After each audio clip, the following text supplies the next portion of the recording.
we're looking to expand and raise some money and all that good stuff. So Being in lots of business. things going on while the ground cover is being handled by people like Nao. And have you met Nao? You haven't met Nao.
Nao, can you let me share my screen? Now, can you let me share my screen?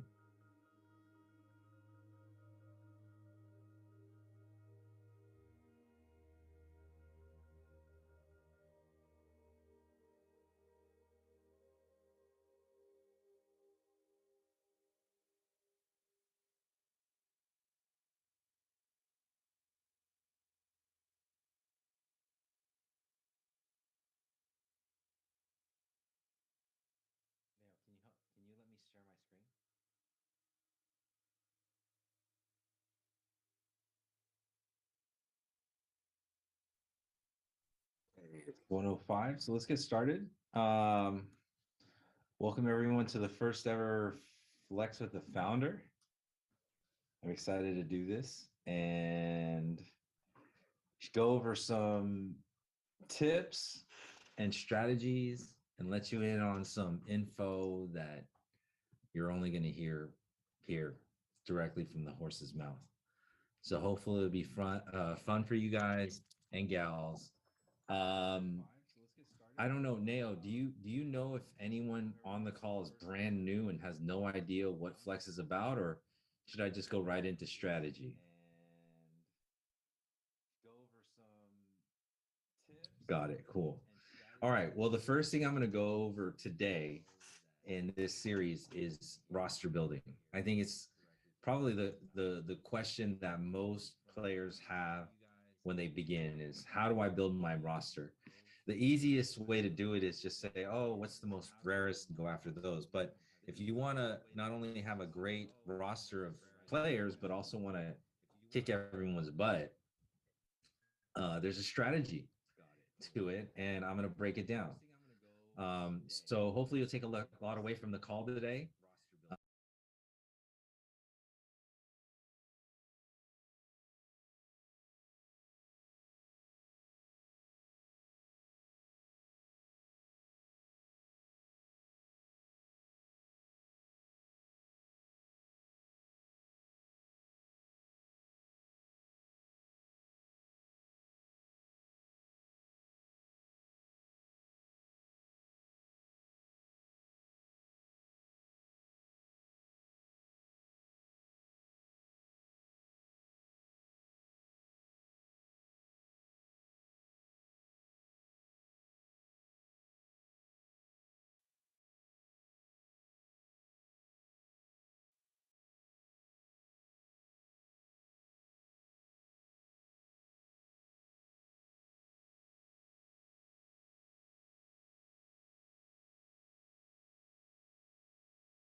you know. And while that sounds good on paper, what you really want to do also is think about the player type. We just went over the assault type, which is your hard hitting, attack type player. The second is the defensive type. Okay, so defensive types have lower attacks. You might have noticed this, but they will generally leave your opponents ice cold. They'll also reduce incoming damage. So one idea could be field a team of defensive types and just grind it out and slowly wear out your opponent, because they can't affect you. They can't hurt you because your defensive types are stopping their flexes. Okay. So that's another idea. Marksmen are really high attack players as well, like a Steph, like a Trae Young, those types. They do something called AOE, which is area of effect. They will attack multiple people at once. And that's why some of the upgraded marksmen in the game are really powerful. Now, there are also drawbacks to marksmen.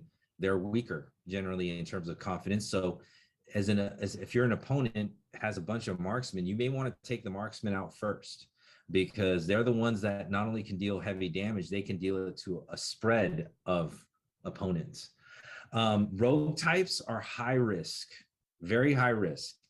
You got to do a lot of rolls, but if you hit those rolls, it's like bang, you're in. And also, they have a lot more ball inverses and a lot more soft verses. In other words, they're really good against some people and they're really not so good against other people. So it's critical that we balance out the rogues on your team, because they're going to be higher risk. Just hang on one second. Then you have your tanks. Okay, so tanks are, again, I highly recommend having a tank. You need tanks to absorb a lot of the hits at first. Okay, and the nice thing about flex is, unless you use FX tiles, which I'm going to talk about next, the default is you get to choose the defender. Now, a lot of the FX tiles and a lot of the player moves allow your op to choose the defender. In that case, tanks are less valuable. But tanks can also do something called taunt. Okay, taunt is where you have to flex on that guy. And usually tanks have a lot of CP. They can absorb all the hits. Meanwhile, your marksmen and your assault players are just pegging away at your opponent's confidence, right? So tanks are also really important. High IQs are overall good players, like all overall. With high IQs, they deal the most status effects. So on your play action, I'm sorry, not your play, your status effects card, all the status effects are listed right on here. Okay. Some of you may have memorized them already, but ice cold, dazzled, schooled, shook, overmatched, these are huge advantages for you. And a high IQ player will do that to you. A high IQ player will allow you to debuff and screw up your strategy. Okay. So it's important to have high IQ players on your roster. Support types, these are the prototypical assist men, right? They do some amazing things. They will call in their teammates. And probably the biggest thing is they regain confidence that you've lost. So if you've played other games where there's a healer, support types are like healers. They can go around and heal your teammates, which is really great. Now, little insight, Chris Paul, his all NBA, has a flex where he literally revives a player that's taken out. So an idea to build your roster would be, hey, get some defensive types, grind it out, and add Chris Paul. And what will happen is you're going to end up with this slow, slug it out flex contest. And if Chris Paul brings back a player, now you're in trouble, because now you did all that work to take out somebody, and here he comes back into the game, right? So that's what a support does. Versatile is a two-way player, a 3-and-D type player, can shoot and play defense. So if you want somebody who's kind of a jack of all trades, I would highly recommend a versatile type player. Not only that, they will boost attacks of other players, which is really neat. So if you want somebody who can, get somebody's CP damage higher, you'll want a versatile type on your team to help you to do that. The last three, Flashy. Flashy specializes in 3 status effects that they'll give to you. They'll leave you schooled, they'll leave you shook, they'll leave you overmatched. The overmatched is by far the worst status effect you can give somebody. Okay. Overmatched is the most powerful status effect in the game. And so you want to have a player or two who can give that to your opponent, because once they're overmatched, that dude is pretty much like paralyzed. There's not much they can do. Okay. Schooled and shook are also powerful status effects. Now, the problem with flashy players, they don't do a lot of damage, and sometimes they're like kind of roguish. They're very high risk, high reward. You got your power players. These are the guys who really deal a ton of base damage. Okay. They're going to hit hard without having to do much.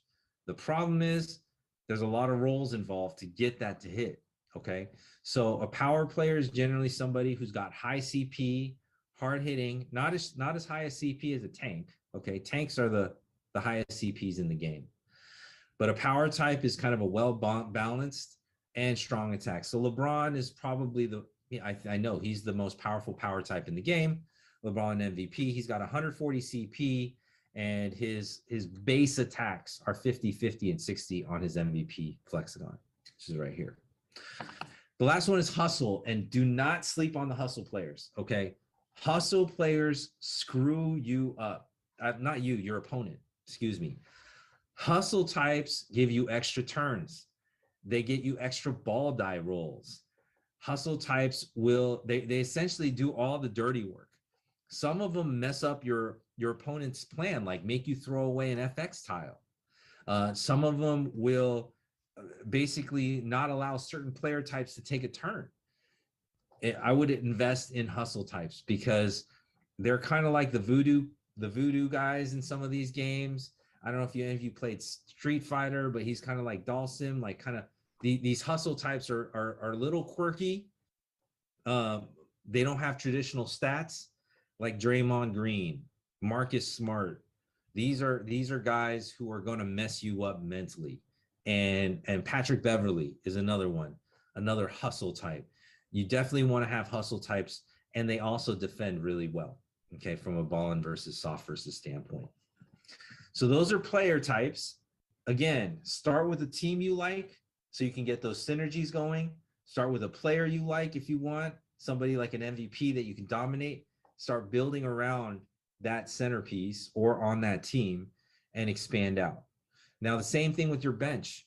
You may want to have some of these player types sitting on your bench ready to sub in.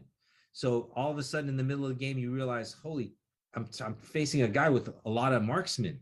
I got to counter this. Well, then sub a player out, bring in a defensive type that will shield you from all these attacks that are hitting you, right? So build your bench wisely as well. You don't want to just go with, your favorite. You can't go with all your favorite players, but if you really want to win and strategize, roster building is really, really important. Okay. Now, some ops are designed, some flexagons are designed to take out certain player types. Okay. So let me explain that. If I go to, I'm looking at all these, I have a database of all the players. So let's go to Trae Young. Okay.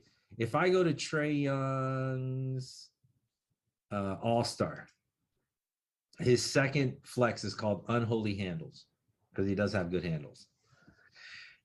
It does 20 damage, but if you roll an even, it deals 20 total damage to all your ops active defensive, hustle, and tank types. So let's say you're playing somebody who is going to do that grinded out game. All right. They're just going to put a bunch of tanks, bunch of defensives, and Chris Paul and just grind you down. The game, instead of being 10 minutes, it's like 30 minutes because it's taking so long. You'd want to counter with Trae Young because Trae Young will hit those types really, really hard. So again, as you're building your roster, think about how do I create a versatile team to take on these different opponents, okay? Another stat or flex to look out for are game winners. Game winners are actual game-winning shots that these players have hit. Okay. So for example, All-Star Russell Westbrook had a game-winning shot against the Kings. He has on his All-Star Flexagon, tier 3 flex is game winner versus the Kings. Why is this important? Remember I said to build around a certain team because those have synergies. Well, this is how you counter that. If you're playing someone who's playing all the Kings, a game winner will do 20 total damage to your off's active and bench Kings teammates. Okay. That's pretty powerful. Now, it only can be used once a game, but that gives you an instant boost, especially if, let's say, De'Aaron Fox is one of your opponent's big players. He doesn't have a high CP to start. Okay. You hit him with this game winner, and all of a sudden, all the Kings are depleted. You know, your op is going to have to use some sort of sports drink or some sort of FX tile to bring all that CP back. So look out for game winner flexes because those are important as well. And then lastly is some flexagons go after all of an opponent's ball-in and soft versus. Okay. So remember, I told you that if you look at a rogue, for example, they're high risk, high reward. They have a high level of ball-in versus and soft versus, right? So what some flexagons do will go after all of them. I'll give you an example. Let's look at Miles Bridges. Miles Bridges has a tier 2 flex on his basic. This is just on his basic. It's called Jumpers for Days. You roll the ball die. If you hit a 1 through 9, you're going to deal 5 total damage to your opponent's active players that are listed under ball-in versus. So Miles Bridges has a lot of players under ball-in versus. He has defensive, hustle, versatile, support, rogue, and power. You're going to deal 5 damage to all of those guys if it's on the other person's team. So that's how you take a rogue and make it less risky and take advantage of ball-in versus and soft versus. So those are some basic tips on roster building. I know the initial reaction is, I just want my favorite players. I like this guy. He's good in this. In the game of flex, though, this isn't a basketball sim, right? You have to play off of their strengths, their weaknesses, and kind of mix and match until you find kind of an unstoppable team. The other thing that always keep into effect is when you're making decisions is this die, right? You got to roll these to get certain things. So some people say, well, I'm just going to do all 5 of my MVPs. Okay. Well, if you do all 5 of your MVPs, just keep in mind, you got to roll a lot of upgrades in that game to upgrade them all to MVP. And if you don't get those upgrade rolls, you're taking a huge gamble because you may never even get some of those players upgraded to MVP. You're ending up with 5 completely different types of player that don't synergize, that don't harmonize, and some team that has all 76ers and less than MVP level takes you out because they've strategized better. Okay. The other thing I want to let you know of is FX tiles. Okay. FX tiles do not sleep on FX tiles, please. FX tiles are really, really powerful. They can change the game. Some of you may not even be paying attention to them. In season 2, we are going to be adding an ultra badge to the ultra FX tiles. And for the first time, I'm going to list out all the ultra FX tiles right now. So if you have a pen and paper, write these down. Ultra FX tiles are about 1/8 as frequently found as the others. So they're 1/8 is rare to find these. Okay. The ultra FX tiles are Pro Trainer, Second Chance, Unstoppable, All Team First Team All D, First Team All D, Let's Run It Back, Fully Maxed Out, Back to Square One, Clutch Performer, which is an error FX tile too, so you may want to hang on to that if you have the premium one, and Deafening Crowd Roar. Deafening Crowd Roar. Those are the ultra FX tiles. In the upcoming series launch we have later this spring, early summer, you're going to start to see an ultra badge on each one of these.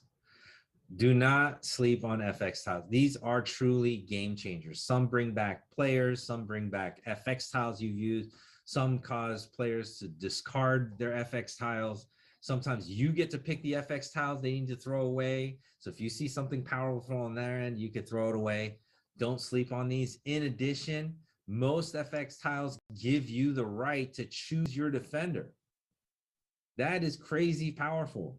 Okay. You want to be able to choose your defender now. You can take out that assault player quickly. You can take out instead of focusing on the tank. Right. So, very, very powerful piece of the game. Don't sleep on FX tiles. We're almost out of time here, but I do want to announce a few things also officially that we're going to be going promoting here pretty soon. There are, unfortunately, a few mishaps that we had with printing, just a couple, but we are offering bounties on one of them. A bounty is where if you mail it in, we'll pay you $100. Okay, we'll be promoting this. But the Lonzo Ball Basic in Series 2 is an error. The moves, the flexes on this Flexagon were to go to a legendary, and it was transposed onto his Flexagon. For tournament purposes, and stay tuned on tournaments, for those of you who are money motivated, but for tournament purposes, this Flexagon will not be allowed to be used. It is, it's OP, as you would call it in the gaming world. So once you see that promotion, email us, send it back in, we'll pay you for it, but it is an error. It is still registerable. All of our Flexagons are still registerable, so don't forget to register your Flexagons. I can't stress that enough. Protects your ownership, and in the history of time, you will be listed as whatever owner you are. So make sure you register those. Another one to look out for is the MVP LeBron. The MVP LeBron has 2 words missing. It was cut off on the tier 2 flex. Some people are aware of it, but some people aren't. So for those of you who have an MVP LeBron Series 1 or Series 2, we're not issuing a bounty on these, but it could be something to hang on to in the future. Stay tuned for more of that stuff. We have a lot of exciting promotions coming up. We're working on them very diligently. Hopefully you all like Roster 2.0. I do want to show you something real quick on Roster 2.0, which is the new sort function, which is the top right corner. And again, if you want to design a player type roster like I just described in your roster building, just hit apply, and this will put your player types in order. So Rudy is a defensive type. Donovan's a flashy type. Rudy also has a hustle type. That's another point about player types, by the way. Some players will evolve their player type as they upgrade. That can be a huge advantage for you because your opponent's going to scheme because you're a defensive type. And then you look at Rudy Gobert, who starts as a hustle and moves into defensive. So, excuse me, I said that backwards. If your opponent is gearing up because you have a hustle type and all of a sudden he switches to defensive type later on, that kind of messes up your strategy, right? So you can quickly sort through and, sort your players by player type in the new roster, which is really great. Also stay tuned on badges. We are going to start to allow you to earn badges and upgrades on these Flexagons, making them even more powerful in the game and ultimately more unique. Okay, so you're going to have opportunities to really power up your players, and we have several fun ways of doing that in the coming month or two. All right, so I'm a little bit over time, but Nao, did we get any questions in that people had?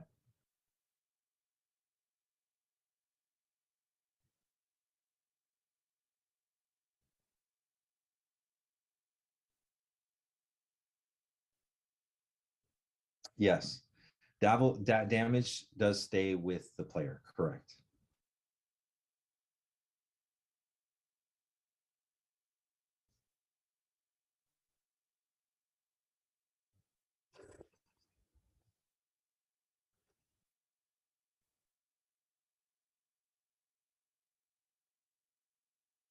at the current upgraded level.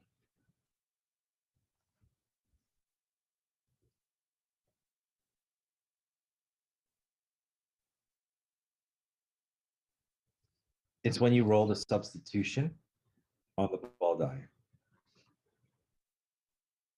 So I don't know if I can put this on my camera, but the substitution, it kind of looks like a recycling symbol. That's the substitution. So when you roll that, you can sub in a player.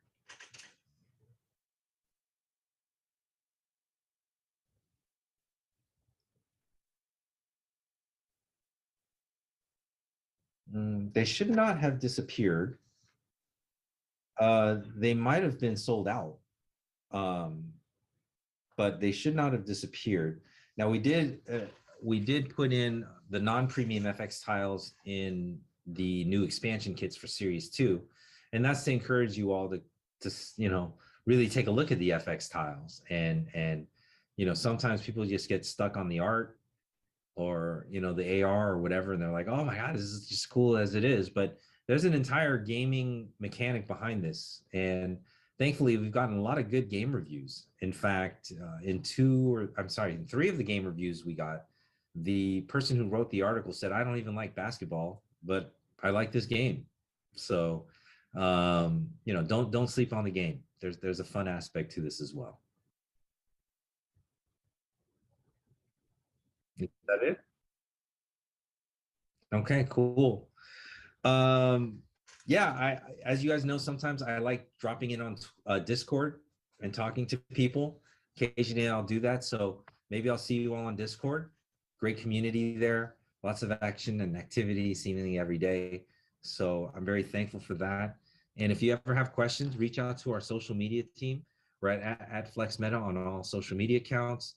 And one of the initiatives I have with every member of my team is making sure that we engage the community, whether it's customer service, social media. Community engagement is really important. So I want responses to what you guys are thinking and looking at. Also, everybody tends to have good ideas, so don't think of an idea and not share it if you want to see it. Really looking forward to expanding your experience in the Flex Metaverse, and we'll see you next week.